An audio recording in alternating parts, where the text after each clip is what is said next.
Guten Tag. After hammering home the point that I'm only interested in meta-soul level invasions in my first commentary video about the remaster, I went and made a mid-soul level invader.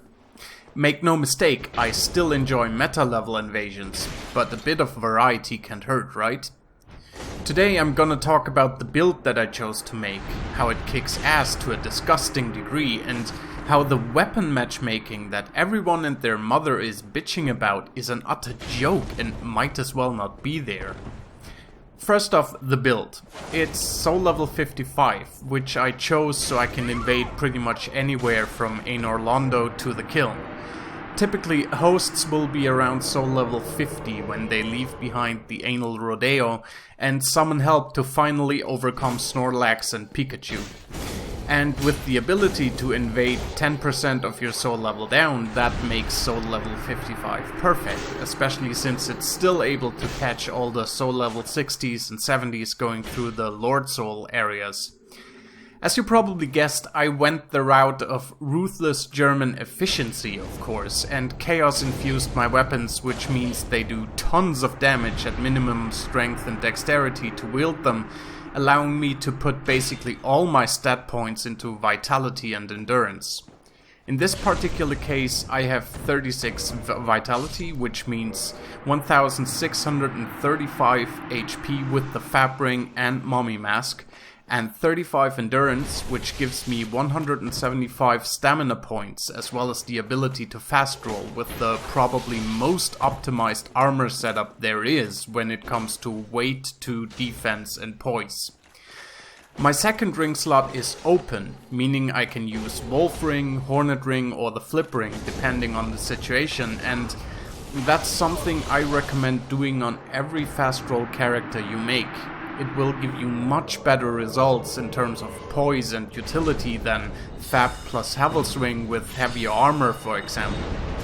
My main strat for this build is to use the true combo on the Claymore, which goes two-handed running attack into R2 into R1. If backstab fishing or outspacing is required, out comes one of the best backstab sticks in the game, the Gargoyle Halberd. If someone shows me that he knows what he's doing, or if I need a quick finisher, I have Quellax's Fury Sword, which does tons of damage even at base stacks because of its scaling with humanity, since it's technically a chaos weapon, just with added and optional dex scaling. And finally, for turtling purposes, I have the Demon Spear, which is the longest spear in the game as far as I know, and which comes with split damage, which means it can chip through shields to a degree. Again, good for finishing people off. Not much else to say about the build, honestly. It's pretty straightforward and as powerful as a build can be that doesn't rely on poise stacking, gold tracer R1ing, or Wog/Dark Bead'd spamming. I'm glad I made it, to be honest, because it does give me some often needed respite from the woes of meta-soul level invasions, which are tough as balls in the current climate. I probably don't need to tell you how invasions look like at soul level 125 to 135. TWoP spawn campers with 3 or 4 mages, Havel moms with great clubs and Hornet Ring, Gold Tracer poise stackers, DMB falchions. I still enjoy the challenge, but once in a while you gotta leave all that behind and let off some steam, you know? And boy howdy, is invading at soul level 55 a breeze. Every once in a while you run into someone who knows what he's doing and has a similarly optimized build, sure, but generally people have a snowball's chance in hell against an invader. And that neatly brings me to the point of the weapon matchmaking everyone was and mostly still is complaining about.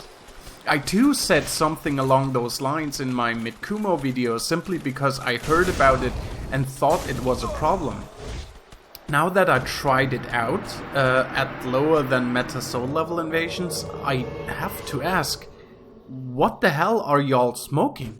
I mean, I have fully upgraded weapons at a relatively low soul level, and not only do I get instant invasions everywhere I can expect people to be, but I also absolutely stomp on hosts and their phantom armies. I one-combo pretty much everyone and 2 or 3 shot motherfuckers with R1s. Not the least because apparently people love to not level vitality. What exactly is the issue here?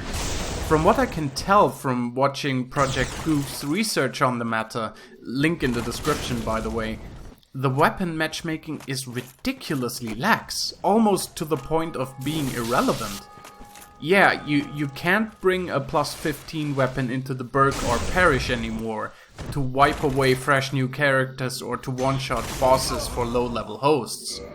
But that's already it.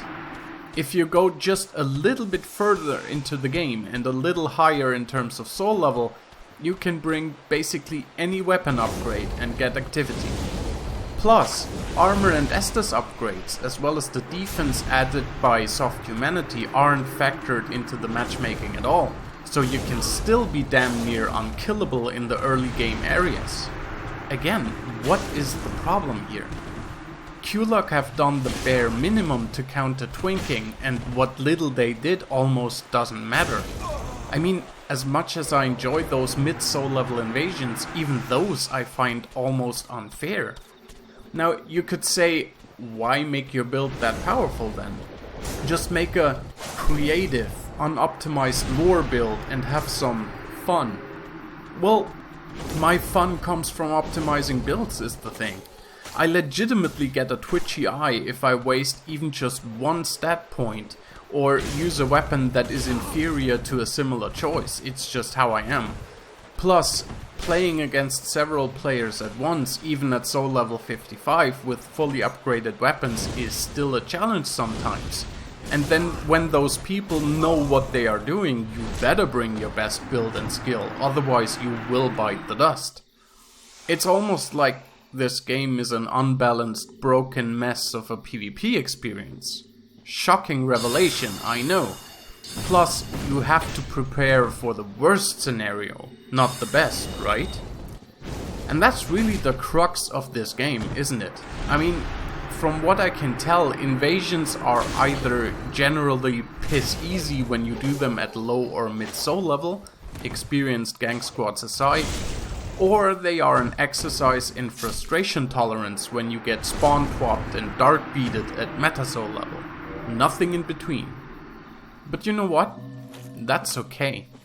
If I wanted to play a competitive PvP game, I would play a fighting game or an online shooter. Souls games always have been the Wild West when it comes to PvP. Anything goes, everything's broken, and nothing is to be taken seriously. I don't know about you, but that's exactly what I'm looking for and love about these games. It's as stupid as it is amazing.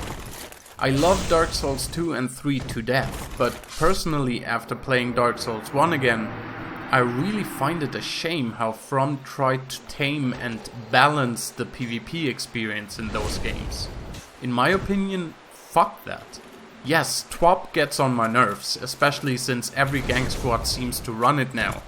Desynced pursuers are dumb, and so on and so forth. But fuck me if all that broken shit doesn't make things exciting and just plain hilarious at times.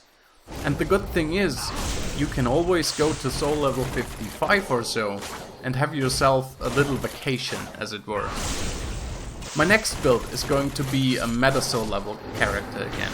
Hope you stay tuned for that. Have a good one, folks. Nif out.